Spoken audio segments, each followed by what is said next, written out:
Like this CharMoney, Char everything. Is that Char your thing as well? Already know, son. It's ChaMoney. CharMoney. What it do, baby boo? ChaMoney. CharMoney. ChaMoney. ChaMoney. CharMoney! How you doing? What's up, ChaMoney? ChaMoney, thank you so much. I appreciate that. Good morning, my friend. How are you doing? ChaMoney, sending you love from Las Vegas with the Chavino. ChaMoney, yo, what's up, my friend? How you doing, ChaMoney? ChaMoney's in the motherfucking house. ChaMoney, bitch. ChaMoney.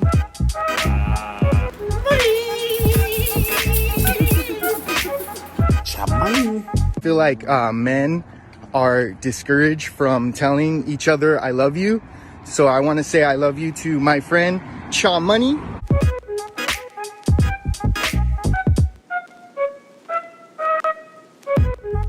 I'm all yours, man. On the road again.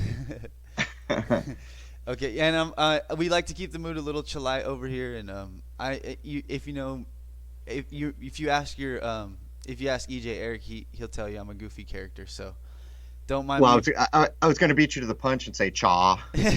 Cha, man. So again, I can't thank you enough for your time. Hey, no problem. And I really want to talk about. I have a few questions here. Obviously about the most famous thing you're famous for probably would be the lunar wave video, and then I want to talk to you some more about the more recent podcast you did on alchemy, which okay. made my hair stand on end, if that's okay with you. Let's do it. Give me 1 second. Let me get a drink of water here. Cool. Feeling a little parched. Boy, I'm missing San Diego. Seeing your little lakeside tag there on your account here. Right. Yes, I know. So you're still on the East Coast. Obviously, you're still on the East Coast, and I was listening to that podcast. I love that you have San Diego roots. It's just even more of like a connection, I feel. You know what I mean? I've been going back and forth. You couldn't get further apart than Rhode Island and San Diego, but I lost track. As a matter of fact, Eric and his brother Dale both did the drive across with me. Dale did it more than once, and Dale and I did an 8,000-mile run. Jeez. All the way up amazing. north and back around through the south. That is amazing. So we all know about the censorship that's been going on recently. You know, becoming more. The people are becoming, or the sheeple are becoming more aware of what's happening. But it happened to you a long time ago, and the third strike was the most infamous lunar wave video. And correct me anywhere if I'm wrong. You know.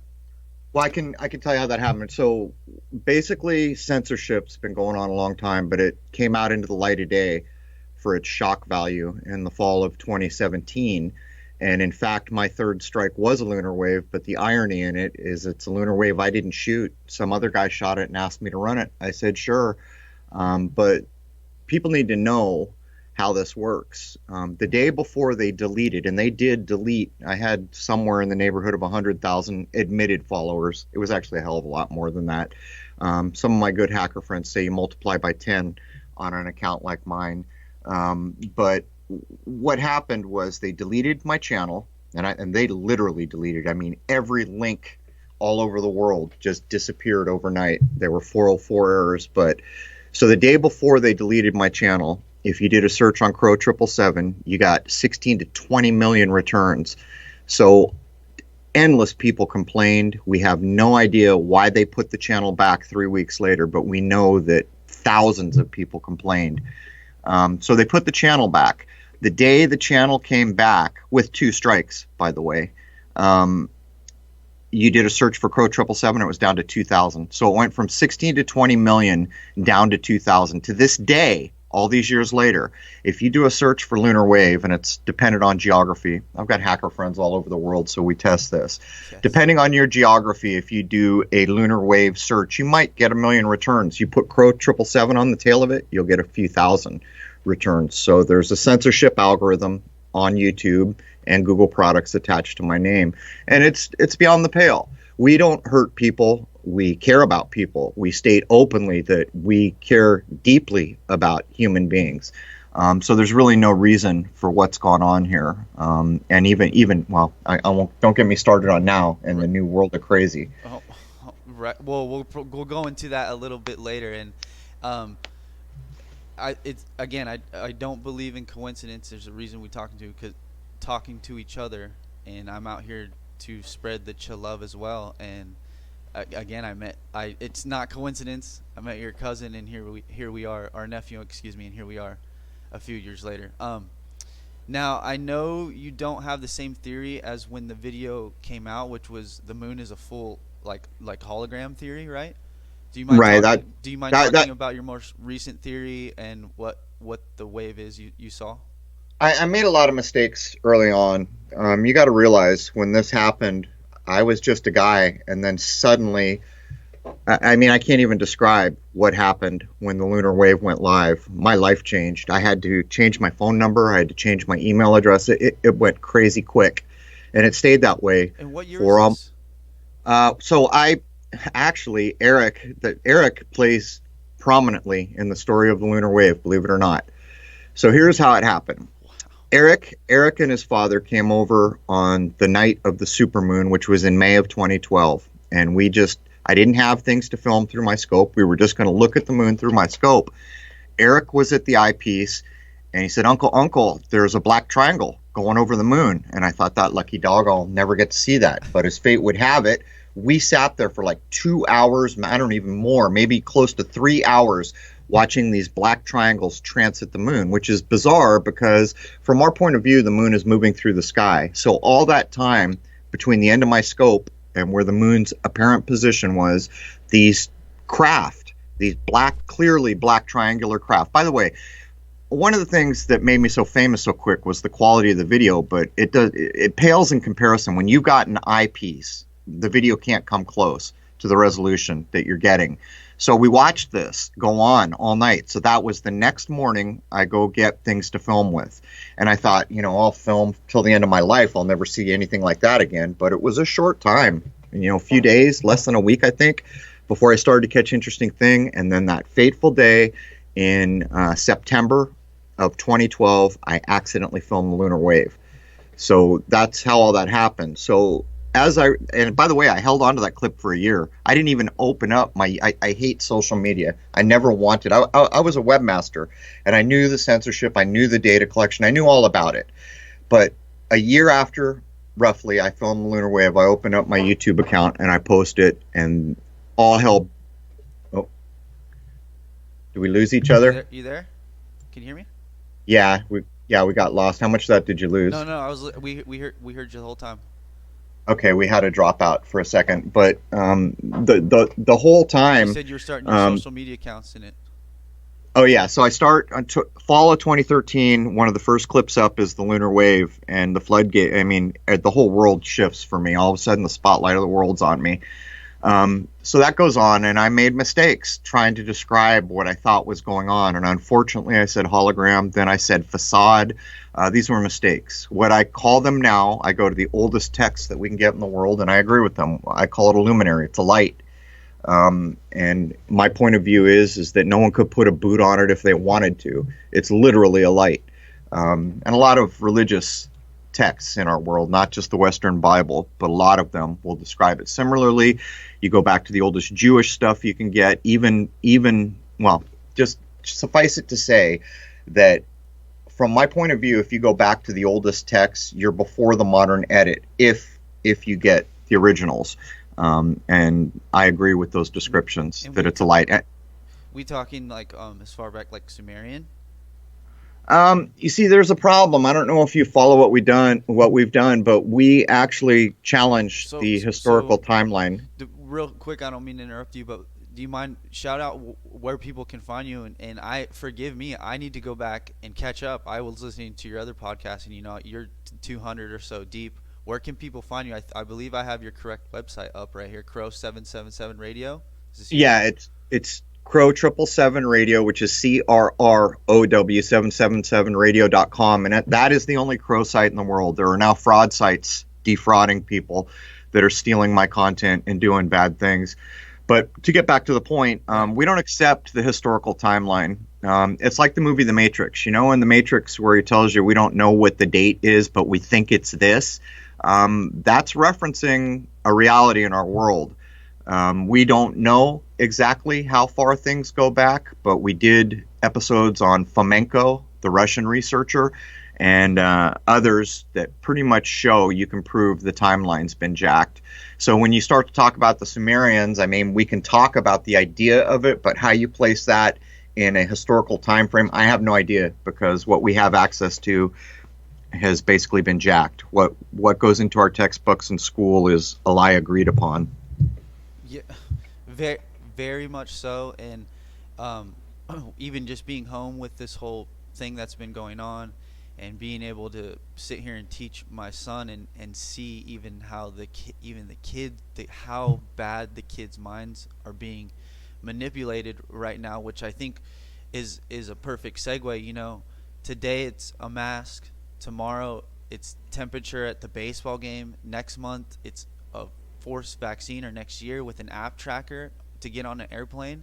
And forgive me, this is me just ranting over here, but in my opinion, CRROW, we've become lazy in the early days of the internet and didn't want to have our own, I guess, server to start supporting our own IP addresses, and basically let these big tech companies come in and do it for us. And now look at the situation we're in, It's sad. And by the way, I will not be taking an inoculation of any kind ever again in my life. I'll go to the grave before I do that.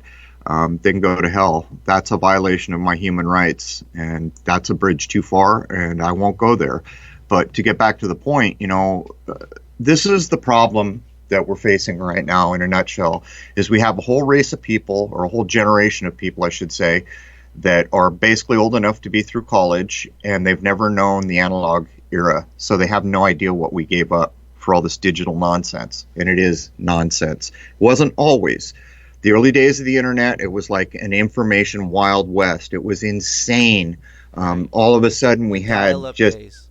Well, even after the dial-up days, into the late '90s, we had all this information at our fingertips. It was the wild west of information. But by the time we got to 1999, the chief, I don't know whether it was the CEO or it was either CEO or COO of Sun Microsystems, came out and said, there's no longer any privacy in this world. And he told the truth, and no one believed him. What he was implying was, we give you all these cool free tools like email and all this stuff for free, but what we're doing is we're collecting every shred of data. But no one understood at the time, and they didn't even believe that he had just told them the truth, which in fact he had. And that in '99, Google still had the mantra for their corporation was "Don't be evil," or something to that effect. Yes. That flipped over as we go to the fateful 2001, and they openly said, "Let's be evil," and they started in with their data collection. And people have no idea what they think. Oh, I don't care, just take my data. Well, if you think that, if you don't mind me saying, you quoted it black magic, and you emphasize its magic abilities. Do you mind explaining what you know? It's beyond, it's the darkest type of magic, because it departs from nature. See, in my point of view, there's no lie in nature. And all these systems that pull us from nature, which data collection is, and here's the example. Very few people understand that some of the tenets that built Las Vegas are the law of large numbers and the wisdom of the crowd. You can look those things up. Just to put a frame on it, the wisdom of the crowd is like you get 100 or 200 people to guess how many gumballs in the jar. If you average all the guesses, it puts you almost guaranteed within a percentage of the right amount of gumballs. If you get a large enough sample, it's right on the money. So when you start talking about the data collection that is basically infinite at this point, and by the way, there's more on the way. Yeah, which is real. And there's more on the way tomorrow. What it does is it gives the people who control that mass of data the ability to have a time machine. They can predict things to a 99% certainty that haven't happened yet. And so now come to this nonsense with the beer bug that we're playing, where the whole world is locked down. They're getting a real-time view from all the kind of blind melons on Facebook giving up their data so freely, giving a free window into what the world is doing to people who do not have your best interests at heart. And by the way, to put a frame around that, it has been suggested when we did our AI episodes and our data, and by the way, I have a degree in internet technology, so I'm not just guessing here. Not just blowing smoke. It's suggested that data collected on any given person by these powerful algorithms that can data mine at a level that we can't even imagine can predict within a 98 or 99% certainty the day you will die, what will kill you, the hour of the day, and the geography you will be in. You will never know those things about yourself. So this is where we are, and there's no easy way to undo it. And to be perfectly frank, here's where the young generation comes in.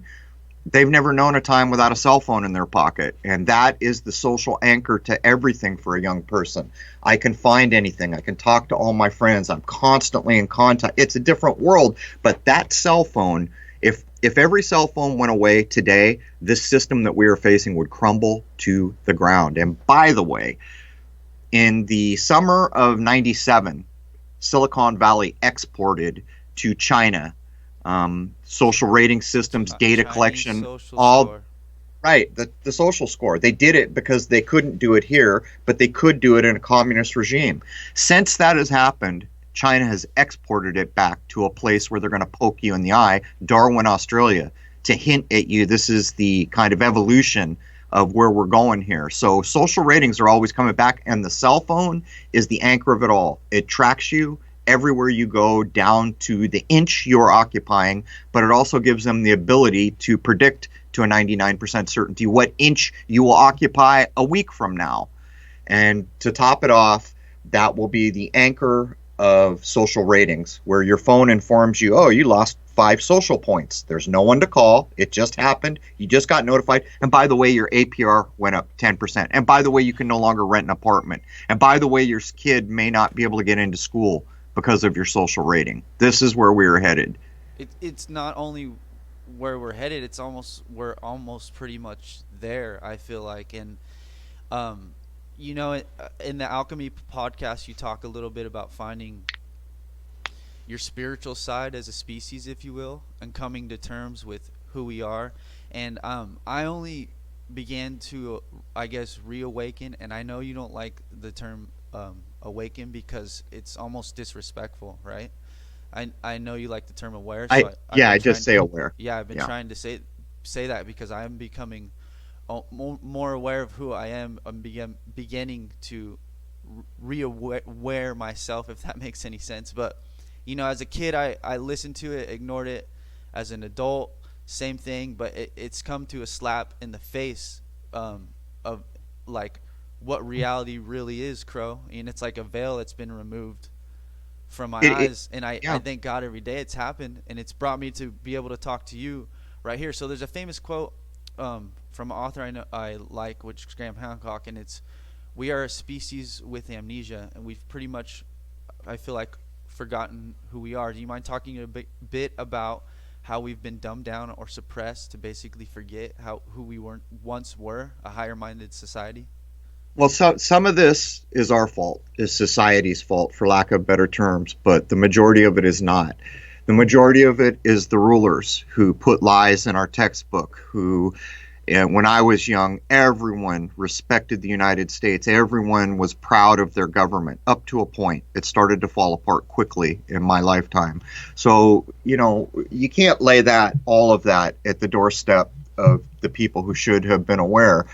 But it's a fact. Some of the people in history that I quote all the time, one of them is Napoleon, whether he existed as we think he did. He told us that history is a lie agreed upon. Those may be the truest words ever quoted from some supposed powerful figure. History is provably a lie agreed upon.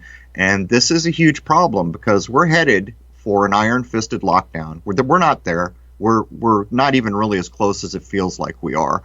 And by the way, a lot of this is going to be on your generation. The people who are my age, we're not going to be here a lot longer.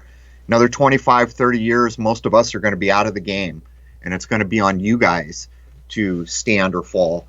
But the point I would make here is that early on, well, let me shift. If you go back to even the 1800s and you look around at what an educated person was, or the quality of the things around them, look at their furniture, Right. look at it's just high quality, made by skilled craftsmen. Right. Most of these people that were considered educated had a classic education. They're aware of all the myths, Greek, Roman, and not only that, they probably spoke at least 2 or 3 languages. Usually it was Latin, Greek, and wherever they were. Sometimes it was English and Spanish.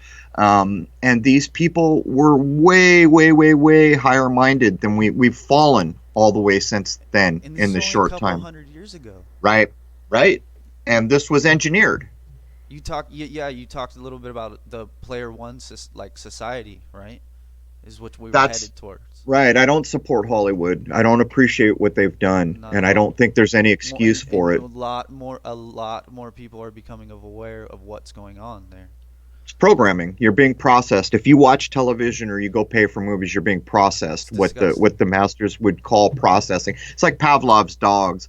Although the problem with that is the people who are becoming aware, people start to think, well, I'm aware now, I'm immune to it. You're not immune to it because you don't even know what the keywords are or the frequencies or the colors or all the things going on in these mediums. You have no idea what they're doing.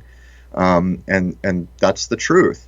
But I actually paid to go see Ready Player One. It's the only movie in recent, like, I don't know, 10. Matter of fact, the last movie I may have seen was before I moved here with Eric, Prometheus. I think was the last movie I had paid for. But I went out and saw Ready Player One because I knew of the book and I knew damn well this was a pre-echo of where they want things to head. And it is in fact that. And in that society, a person who has knowledge, knowing, what I guess we'll call an education, is a person who can remember who played Fonzie on Happy Days, knew the year Gilligan's Island was published, how many episodes there were. That's knowing now. And that is the kind of most infantile reduction in human ability that's being demonstrated there. Or you talked a little bit about the music as well, like it almost caught you with how we shifted from in the classical rock to punk. It was just simple strings, right? Oh, I did get caught in it because I was in a punk rock band, and that was the first. Well, the whole of I don't like saying this because people flip out, but I was big into music in the 60s and 70s. But that was in fact how places like Tavistock broke the family unit, and by the way, they drugged the bejesus out of generations to come in that 60s movement when it went from kind of folk music to rock music. But there was still some rock musical talent here and there. But as we went up, then we got to punk, and all of a sudden that's where I got trapped the first time, where I was convinced, oh, I can play 3 bar chords, I can be in a band. Well, that's a lowering. Go ahead and put any punk song next to Beethoven and then understand the higher achievement of that prior music. The plants And now know it. The plants know it. everyone should know it. We don't admit it, but it got worse because then we went into the 90s, and in the 90s, the seminal album from the punk era was Nevermind the Bollocks by the Sex Pistols. The seminal album that re-echoed the punk idea was grunge, and that was called Nevermind. They're even using the same word to poke you in the eye. And we got into grunge. From the point grunge came, we never really lifted again. And then, of course, rap came. And people get very upset when I speak with rap, but I'm sorry, I'm not going to lie about this. It's the lowering of the human intellect. Women are not sex objects. Life is more than bitches and hoes and cash. I'm sorry to inform you. And it's an insult that the highest reaches of society would even tolerate that kind of nonsense, the kind of demeaning of women and the idea that somehow materialism is the highest reaches of the human intellect. It's But made us think that breaking the family and being completely about ourselves is okay. self-centeredness is a big part of it, and that's proven by the selfie. When I was young and I was running with all my friends, we had outside. That's what we did. But then we got up into this digital age and the selfie, and there is the kind of foundational bedrock of self-centeredness, what the selfie represents. But it's so much more, Why the hell are you logging on to Facebook to tell someone you just ate cherry pie? Who cares? Everyone in the world eats cherry pie. Your cherry pie is not noteworthy, to be blunt and a little bit rude, and I apologize for that, but I'm making a point here. It's self-centeredness that has allowed this, and not only that, the breaking of the family unit further separated the respect of the younger generation from the older. And the problem with that is right now, people that are my age could have a lot to teach the younger people that never knew the analog age, who don't have any idea of what we gave up to be where we are now, which is astronomical, what we have given up. We used to respect our ancestors, and now you said something like we just throw them in a warehouse now. We warehouse them. That was my first job. I dropped out of school, actually, which flipped my father out because he was a PhD in a university. And so I think he wanted to teach me a lesson, help me get a job at an old folks home where we warehouse our old people to go die. How disrespectful is that? And that's where I first, at age 17, saw people dying, saw them drugged the entire end of their life and basically just warehoused until they were gone. And I learned an important lesson there about life. And I said, I'm not doing this. And so when my father passed away, I dropped every damn thing I was doing. I actually went broke doing it to come take care of him the last year and a half of his life. I'm doing the same thing right now because I won't be party to this kind of what I perceive as perversion, the kind of perversion of human society and culture, and the things that truly matter and the things that could be a bulwark against this, basically the largest coup d'etat that we know of in history, this world takeover that's being attempted. Yeah, it's actually very, very, very frightening once you realize it's happening. Now I want to shift gears a little bit, and then we'll bring it back because it's something I do want your opinion on, if you don't mind. After being more aware and kind of, reading, obviously doing more digging of my own, and just being, I would say, more spiritually connected. I don't believe in coincidence. CRROW, we name our planets after Greek gods. We name our space missions and spacecrafts after Greek gods. We have Greek roots in our words. Supposedly, pictures of the craft from Roswell had Greek writing on the craft. You touched a little bit on classical Greek stories, and I must ask, do you think it's possible that our ancestors were in contact with something else? And there may be more. Do you think there may be more to the stories than just mythology? All right, I got to be completely honest with my answer here. I don't accept the alien agenda. I was big into it for a big part of my life. From my point of view, that's not what I'm suggesting. It's more of like, I would even say spiritually connected with something else, maybe. Right. So I think that's possible. Every culture has this idea that you can make contact with these other intelligences, but the idea that gray alien, from my point of view, what I think is correct is we basically live in the equivalent of an alchemical flask. There is in fact a firmament, and if you don't believe me, go look at Werner von Braun. There's your NASA dude who supposedly launched Saturn V's into outer space, and on his headstone he left us Psalm, I think it's 191, which basically informs us all from the man who claimed he was shooting rockets into outer space that God's handiwork can be seen in the firmament. So which is it, Werner? Is there a firmament, or were you launching rockets into outer space? I think on your deathbed you tend to tell the truth.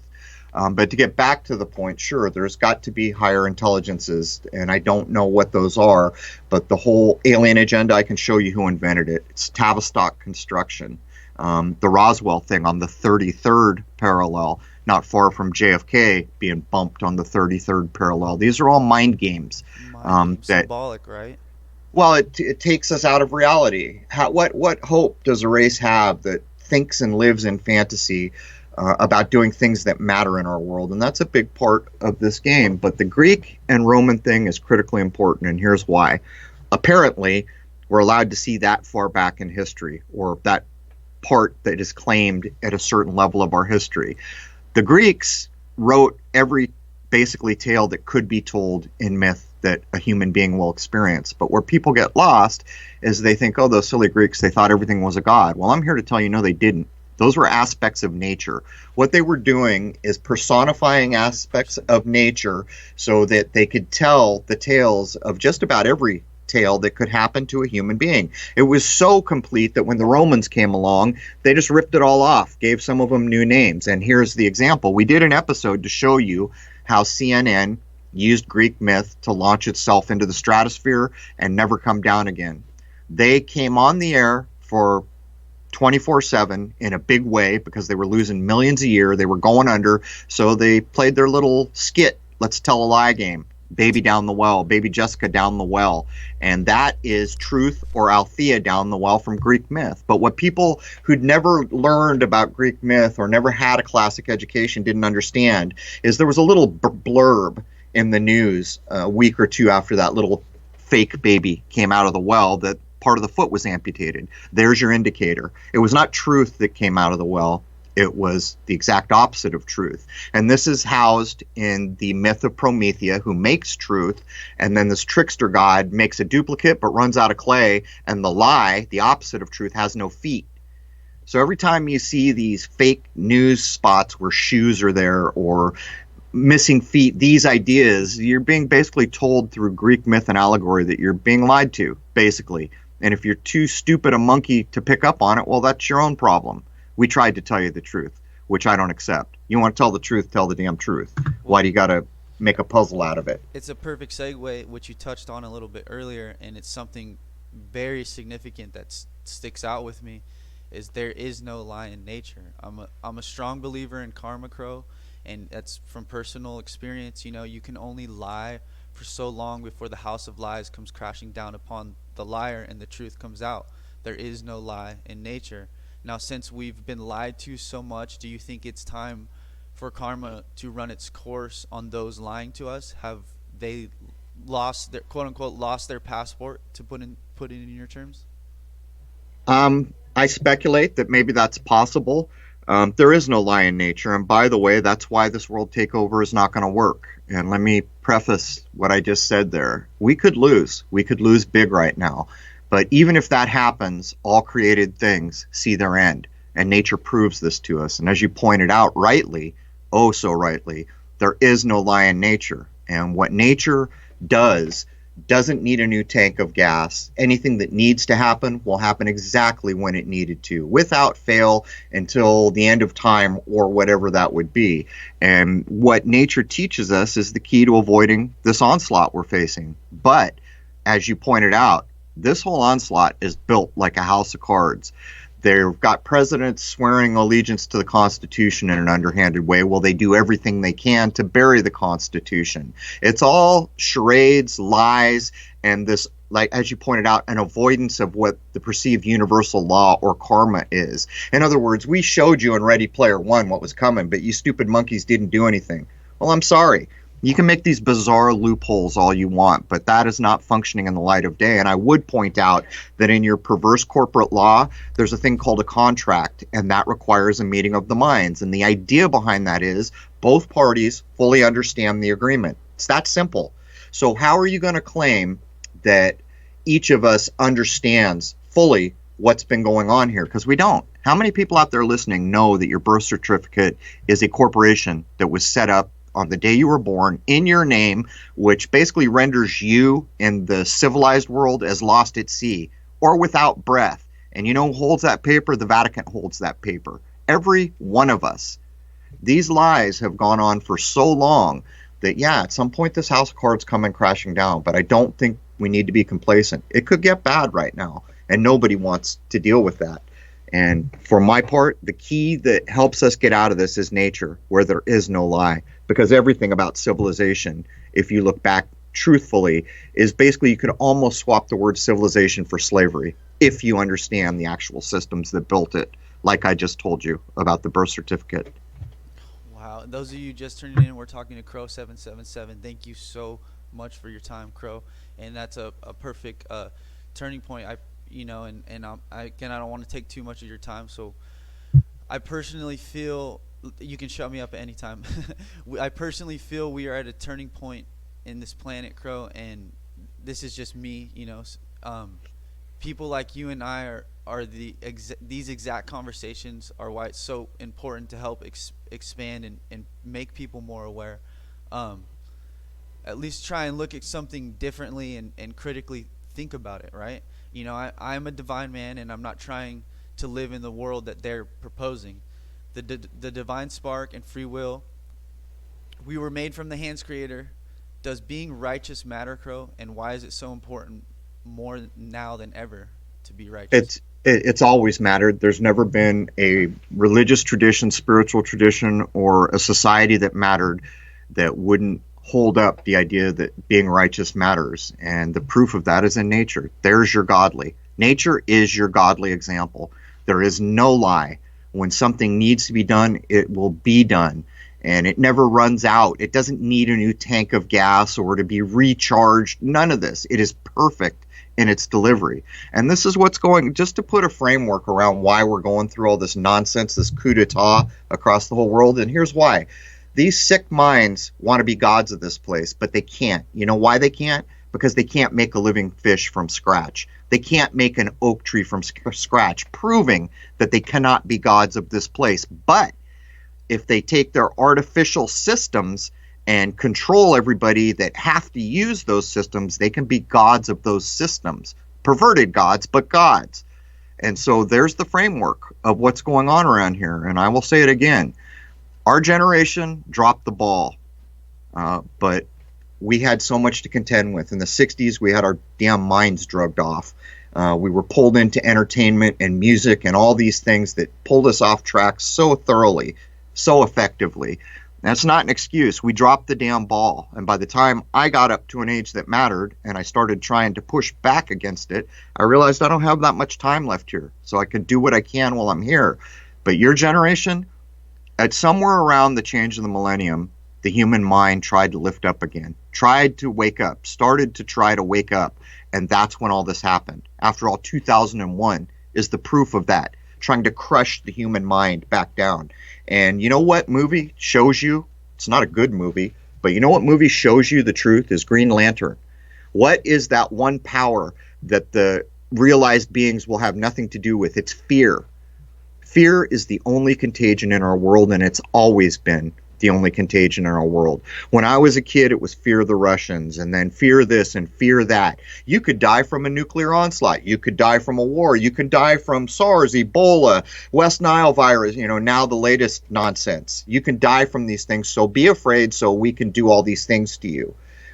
When people grow up and quit being afraid, the world changes. When people get back to the natural world, which is the utter example of godliness and righteousness.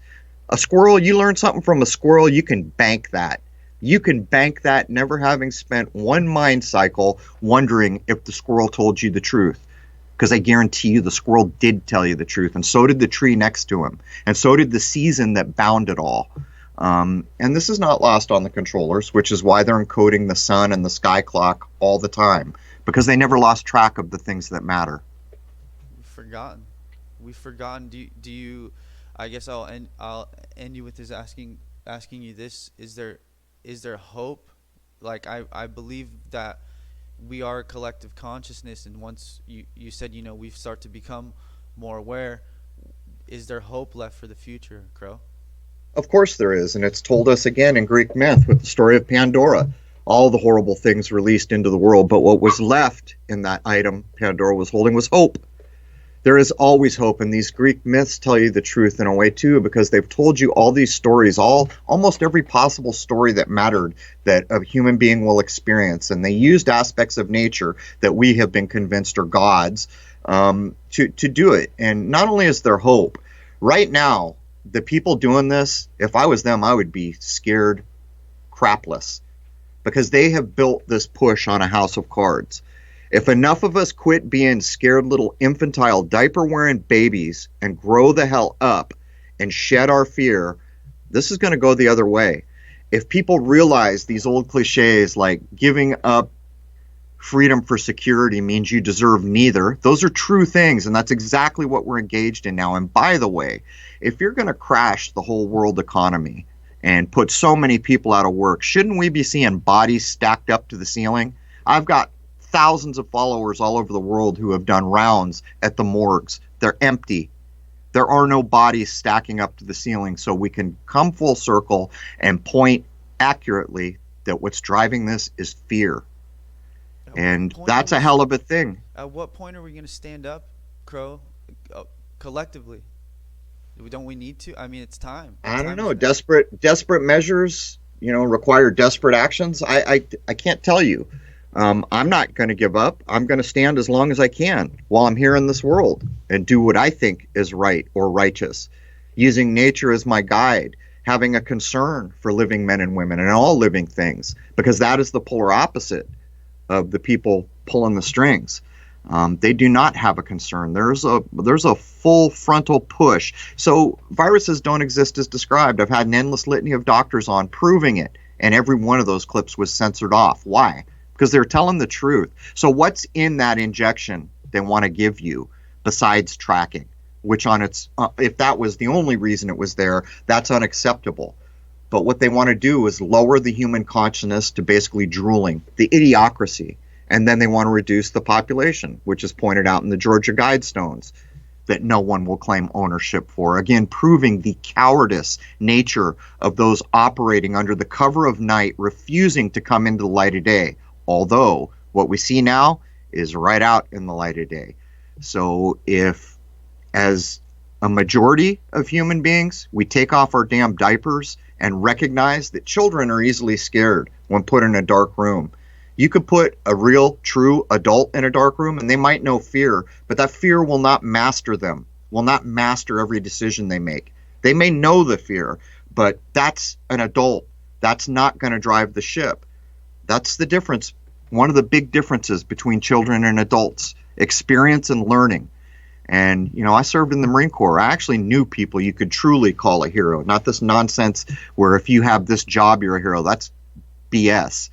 A hero is someone who will lay it all down at a moment's notice for the benefit of another, basically, even if it means giving their life. And I've known some of these people in my lifetime. And when you see this go on, you understand they did this heroic act, but they were scared to the core of their being. Nonetheless, they did the heroic act. And that's where we're at. Are you going to be a person who walks into a room of 100 people and sees the absolute wrong thing going on and just sit there and watch it? Or are you going to do what I saw adults do in the 70s and say, hey, excuse me, all you 100 people, what's going on here isn't right. I'm sorry, but I got to point it out. Because if that began to be the trend, we would see a big change. And again, there's more than hope. This whole push is built on a house of cards called lies, called deception and deceit. And when this house of cards comes crumbling, there's a new world behind it. And by the way, this didn't happen by chance. They knew the human consciousness was about to lift near the millennium. That's why we saw the nonsense of 2001, which was the absolute precursor to 3/11. March 11, I stayed up late that night because the day it hit here, I stayed up past midnight to write a blog, which is still posted on CRROW777radio.com, because I've been talking for damn near 5 years, and with few exceptions, the episodes we were putting out was saying, hey man, there's something coming, there's an end game here, and guess what? It's behind us now. 3/11 marks the day we're here, the flip was switched. Wow, Crow. I mean, you were even talking about it a little bit. There will be Judgment Day, and we will all come to the crossroads eventually. And I'm a strong believer. There's as I'm sure you are. There's something much more after this, and this is only a test to see if we can, I believe, go on after this. All created things will see their end. There's no reason to be afraid of death. Everything that's ever lived, from a flower to a gopher to a human being, will die. What we call death. It's just a gateway. And human beings are special. They carry the divine spark, free will, which is provable. Go to your door. Go whichever way you want. It proves your free will. Never in this lifetime, even if you got to face the grave, give up your divine spark or your free will. If you do those things, then woe to you and woe to the other people around you. And by the way, we're all connected here. So it might be a good idea to stop and help a human being that needs help if you can render assistance. Because we've forgotten that too in this divisive world where red people can't talk to blue people. And now LA has 2 football teams so they can divide that city, us and them. Division, it's the first step in alchemy, the breaking apart. And by the way, the shelter at home alone with others or whatever nonsense they're putting on it, that is the first step of alchemy, the breaking apart. And by the way, they're not doing the other 2 steps, which would be purification and the recombination or alchemical wedding. They're just going to do the breaking apart. They're looking to break the system. Wow, Crow. Yeah. Where can people find you, Crow? All right. The only place I'm mentioning now is just my private website where free speech rules. I own the server. I serve the content. It's CRROW777radio.com. CRROW777radio.com. I post all the free hours. Everything is usually around 2 hours or more. The first hour gets posted in a certain place of the site that anyone can access it because YouTube removes stuff. Like Dr. Andy Kaufman, episode 203 or 205 just got pulled. When he told the truth to the world, but that still exists on CRROW777 Radio. If you become a member for basically the price of a cup of coffee, you get actually we're doing 3 shows a week now since this has started. 2 full shows and a live stream on Secrets of Saturn on YouTube, which is my co-host Jason Lindgren. So we're pulling 3 shows a week right now, which is not easy to pull off, and 2 of those are CRROW777 radio shows, which means that they're all backed by research. I completely understand. I try and do just 1 a week working, and it's like it's tough on me. So I just want to make sure I'm here. It's www.CRROW777radio.com. Correct? That's you. There it is. And I want to be sure. I want to donate here at the bottom too. I encourage everyone here that's on to donate to Crow. Again, I cannot thank you enough for your time. Can people contact you as well if they'd like to interview you? There's a contact form on my website. 3 of us run this kind of behemoth that it's become. Jason Lindgren is my co-host, and his girlfriend is Rose. Rose keeps us all on schedule. If you use the contact on the website, it gets funneled off to Rose, and she deals with vetting and scheduling. Okay, and I'm going to go do my homework. I'm going to go do my research on your show, and I hope to do this again in the near future, Crow. Thank you so much for your time.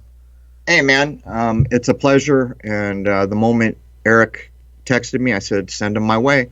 I'm big into reaching out to the kind of more grassroots movements. I've avoided the gigantic shows because I don't think we get the most bang for our buck. I think it's the grassroots where people are really starting to change the way they think about what's going on around us. And we don't have a lot of time. We need people to play catch up. We need people to quit swallowing the damn pill just because someone told you to swallow the pill. You need to stop and say, why am I swallowing? What's in that pill? Do I even need a damn pill? Hey, what's your freaking problem, pill pusher? That's where we need to be now. It's time. It's time to stand up. It's time. I say, like, bring, if you will, bring the true American spirit back where we build our own. Build your own website. Stop going to these places and using them to wipe your ass. Take off the diaper. It's time to take off the diaper, right, Crow? With one caveat, it's not just America. You have brothers and sisters to every corner of this earth, and some of those places are hell-bent right now. Some of my friends in Italy, some of my friends in Spain, drones coming down out of the sky to chase them back in their house. Fines being levied at a level, but Italy, they're starting to show governmental people, if that's even a possibility, pushing back against this. But this could change in a day. If enough people say we've had enough, this changes in a day. But these people are smart, and they probably have over 1,000 years of administrative experience. So you can bet your bottom dollar there's a plan B and a plan C, but it does not remove the fact that this lie is built on a house of lies, and this house of lies is a house of cards, and the first stiff breeze is going to play hell. We'll end with that. Thank you again so much, Crow. Excuse me. All right, cheers, my friend. Cheers. I hope to talk to cheers. I really hope to talk to you again soon. I'll be reaching out again here, and again, I'm going to go do my homework. Everyone that's here, go check out CRROW777. Again, thank you. I cannot thank you enough, Crow. I hope to talk to you soon. Perfect. You have a great day. You too. Bye-bye. Wow. Wow. My hair's standing on end. I didn't want it to end. We probably could have went 2 hours longer. I didn't have enough questions for him. What did you guys think? Please spread the replay below.